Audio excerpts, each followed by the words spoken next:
great strength. You have a team that's as smart and as talented as Alter Ego Esports on their toes. You're already winning. You're already halfway there, and you just have to come through. You have to execute. I wonder how though, because as crazy as the laning might be, it's a very honest lineup. You know exactly what they're doing. It's linear. It's very straightforward. You don't expect them to do anything too out of the ordinary. You know what is to come. But a little bit of speculation here. I'm going to guess a couple of things. Number one, gold laner. The gold laner is probably going to be, if anything, it's going to either be the Bruno or maybe, arguably, even the Kaja. Those are the one or two sides that I would assume. I don't think Chang'e will go into the off lane. I think she needs that wave clear for the mid lane more often than not, and it looks like, oh no, it's gonna be Marksman in the middle, two supports to back them up, and welcome to the Land of the Dawn. This is 10 Seconds Gaming Frost versus Alter Ego, game one to start off the day. I love it. Leo Murphy starting strong in as paper, but right now, back into the match. What else can we reckon from here? Ooh, Sevnia. I mean, he did get a Sacred Hammer. It's not going to matter too much, especially since it's only level 1. They didn't go for any crazy invades, but now Koro, and this is going to be a very important lane here because Koro has to do a really good job against Pai by himself. And I would expect Alter Ego to take full advantage of rotating towards the Chang'e lane because she's a lot easier to catch in comparison to someone like the Cho who's got that Shinpo. I like what we're seeing right now. A minute in and already 10 Second Gaming Frost, very own Papa, already going for the rotation. As soon as he got that level 2, as soon as he got the speed up, he's visiting mid. They're putting pressure and they're letting Sheena here just get the most of his farm. So they want to protect at least their half of the map. Something I want to note down bottom is Pai here as the Lapu Lapu. He doesn't have any stacks yet on his Festival of Blood, obviously, but oh, look at this, 70 is in trouble. Yeah, 70 is taking a little bit of damage here, and just looking at the battle spells, we see no executes from the side of Alter Ego. So honestly, they go aggressive, it's fine, but they don't want to trade kills back, and especially when you don't have an execute to get that quick pop, then all right, no worries. We'll get you later. We'll get you later. And you know, back to the point again. Pai here with the Festival of Blood on the Lapu Lapu. I give the advantage to him up until I saw that Koro had high and dry. Very rarely do we see Cho with high and dry these days because we mostly see tank Chos now. And now this Cho with the high and dry, I'm liking it because as long as nobody rotates into that lane, Koro has the damage advantage. Now, here's where it gets a little bit risky here. The rotation just to cut off anybody from walking in through the jungle side. Turtle, it's important. Obuya, he's going to take a little bit of damage here, but Yam is already there to zone them off. Turtle has been taken away, but again, 10 Second Gaming Frost have no real entry point. The meteor shower coming onto Yam chunks him out, but not enough to kill him just yet. Udil takes a little bit of damage, but again, as you can see, Loyi has so powerful abilities with the rotation, with the dispersion as well in the earlier stages of the game. Big damage. And this is Udil with the magic worship. It's oh, look at this, Sheena. This is what I'm talking about. There's so much effort involved in 10 Second Gaming Frost protecting their own side of the jungle, and that's only if Alter Ego Esports rotates, and that was until I saw that Selly Boy hitting level 4. So Mountain Shockers into your own jungle, you run the risk of, if Retribution's not online, if it's off of cooldown, then you run the risk of losing your purple, you run the risk of losing your orange, and Imperial Justice as well. He can't get out of there. He already used his Shunpo. A single micro mistake costed him his life. Oh, I love the micro decision making here. Pai was all like, yo, burned flicker, jump in. So good. It's so good. But this also allows Alter Ego to kind of disperse because Loyi is doing a really good job just continuously pushing the mid lane, allowing the supports to kind of roam around, and they can start taking advantage of these weaker side lanes by cutting their waves, start invading their jungle, start pushing ahead in gold.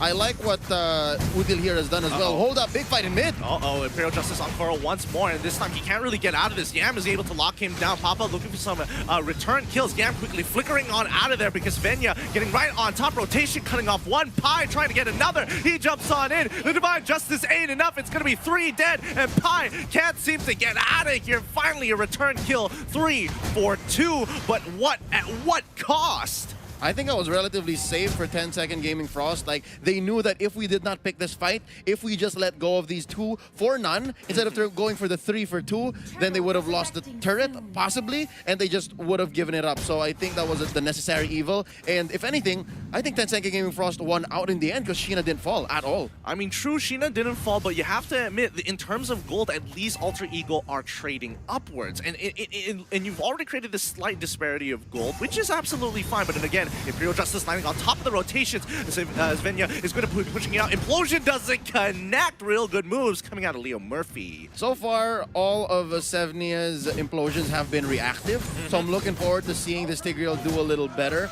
Do note, he also has tenacity. So this is a little bit of an old school Tigreal. This is Tigreal that just wants to stay alive. We're used to seeing tanks these days rock concussive blast to be able to clear waves faster. And hold up, here we go. Pai has lethal intentions from the back. Yeah, oh, Koro, he tries to flicker out of the way, but he honestly had no real option there, especially when Sully Boy had cut off his back line. And now they're going to start invading for the Soul of Lava. Can they even contest? It's going to be a 3v3 situation with their 4th just whacking away at the turret single-handedly to get ahead in that gold and breaks the turret on top of everything. Alter Ego right now dominating the bottom side of the jungle. Oh, wow. So you take the turret, you take the orange. What else? This is a nightmare for 10-second Gaming Frost. We're not even 6 minutes in. There's the Mountain Shocker to check where everyone is, and they relatively get away with it with impunity. And Leo Murphy once more flexing, going for the spiral strangling, but pulls it off just in time. Must note, ladies and gentlemen, why are we seeing Imperial Justice so often? Check out Leo Murphy's emblem. That's going to be pull yourself together, which lowers the cooldown on your ult, and of course, your death timers. And so far, he's been going in pretty safe. Yeah, and especially with such a key ability like Imperial Justice, having it off of cooldown is going to be more relevant in this game. But more importantly so, we've got 45 more seconds until Turtle's going to be back up, but they're not stopping Pai down onside the bot side. Oh wait, Divine Justice landing onto Yam here, securing that kill, helping Sheena get ahead. However, they're losing pressure all across the map. That's a lot of pressure that's being placed onto Alter Ego Esports because of the Kaja. But I think at this point, man, I figured out. They have overloaded 10-second Gaming Frost because Udil has Purify. So, save for the Divine Judgment by Kaja, everything else can be purified. So, it's just a matter of picking the lesser evil for 10-second Gaming Frost. And now, it might be Leo Murphy paying the price. Ooh, nice use of the Imperial Justice, but here comes the diversion. Oh, the diversion was so good, and they really stayed there, overstayed their welcome, while Alter Ego just hiding in the brush, taking their time and catching them off of surprise. And you know, more teams are taking full advantage of this dispersion. Like when Loi first came out, everyone was kind of really clunky with the dispersion, but now it is looking real clean and a powerful tool. I like it. That was basically a rope-a-dope in Mobile Legends. That's what that was. Wow. I wish the camera could see my face. They're just like, oh yeah, that's absolutely right. And then Leo Murphy got away with it. He was like, check this out. Hello, I'm alone. JK, lol. That's exactly what happened. And I think he pulled a sticker too, so essentially he's tilting 10-second Gaming Frost. I mean, Alter Ego doing a really good job here, and I think 10 seconds just aren't expecting this kind of pressure as Alter Ego continuously making moves effectively and efficiently. 10-second Gaming, good decision, don't go through the jungle, a little dangerous there. Svenja is going to be able to take a little bit of that damage. It's going to be A-okay, but Alter Ego, the 3-2 setup, 3 on top side, 2 on bottom, just forcing 10-second Gaming apart. We're slowly approaching here the mid-game, right? And I'd like to say that Alter Ego Esports is slowly putting 10-second Gaming Frost into no man's land. What is no man's land? That's essentially when you're early to mid and you're already like 5k gold ahead. That definitely just buries your opponent in value, and it makes sure that at least your core has like 1 or 2 items ahead. But hold up, what was that? Oh my goodness, it was just a beautiful pick coming out of Alter Ego. They are just waiting for 10-second Gaming Frost to overstay their welcome, walk up a little too close to the rush before collapsing on top of them. Wait a minute, a full fight. Leo Murphy trying to get out, but Obuya gets caught out instead with the help of Selly Boy as well as Yam. They are going in with a blood on. Hold on, Sacred Hammer finding another retribution kill. Pai will get out of there A-okay. It's a 3-for-1 trade. Wait, 3 for 2, come on. Oh no, the meteor shower just timed out. That's what I love about Lapu Lapu. Like, he should have been punished at least twice in that whole 10-second window. But the fact that it's on such a talented player like Pai, and of course the fact that this hero, I put him again, I talked about this yesterday, I put Lapu-Lapu in this bunch of heroes alongside Lancelot and Benedetta, wherein the only difference between them is Lancelot deals more damage, he's a little more mobile, Benedetta has more utility, Lapu-Lapu, he has the AoE and the shields.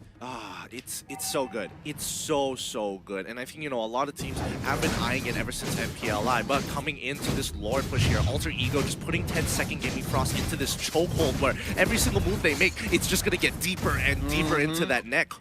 About what, 6-7 minutes? They're already taking their oranges and purples. Right now, what? A quick no-blink Lord take. And what's next? After this, by the way, ladies and gentlemen, First Lord enhances the siege minions. So already the choke that Alter Ego has put on the 10-second Gaming Frost is just gonna get worse. They're gonna be able to leave waves cleared and just move on to clearing the rest of the map. And a quick item check here. Selly Boy is building up to his, I believe, 4th core after the boots. And on the other end, we're looking at Sheena. Not a good look for Sheena. Not a good look at all. And I mean, oh boy, Alter Ego. I mean, Selly Boy has been accredited in MPL Indonesia naturally as being a fairly, I wouldn't even say fairly, an unfairly player, because he is just so quick on the farm, he is so efficient and so mechanically gifted. He is literally 14k compared to this entire team. He nearly doubles their value single-handedly. Ooh.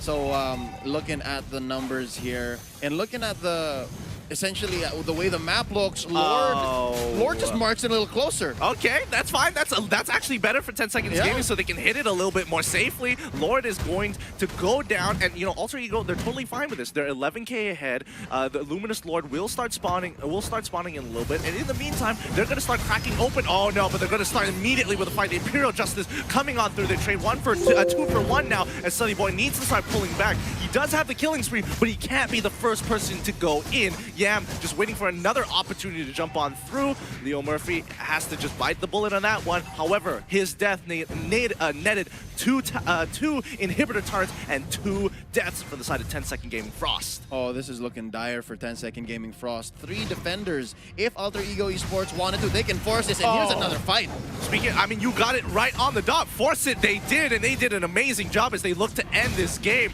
Oh boy, as the rest of 10-second Gaming Frost is coming out of their base, they need to start pushing them out right here, right now. Svenja getting hit by that rotation, and now Alter Ego, they've done their damage. They're getting on out of there. If this was anything but a Chango and Papa, this would be a nightmare. This would just be over since that second forced fight. So I think 10-second Gaming Frost, they have some hope here, but hold up. Pai goes in. Yep, he gets hit by the Divine Justice. Yam comes in just behind, forcing the Winter Truncheon. This might be a little bit of a mistake and a little bit of an overextension from Alter Ego as the rest of 10-second Gaming Frost looking for Selly Boy all by himself. He needs to make it through. The killing spree gives him a little bit of health, but not enough to stop this game. Udil looking to end it. Koro as well. What a fight this has been. It's a 1v1 between Udil as well as Koro, but it's not enough. Udil has way too much damage, and he will single-handedly make sure he dominates his opponents and secures this game. That's GG. Well played to Alter Ego. Wow, as long-winded as that end game took, apparently Alter Ego figured it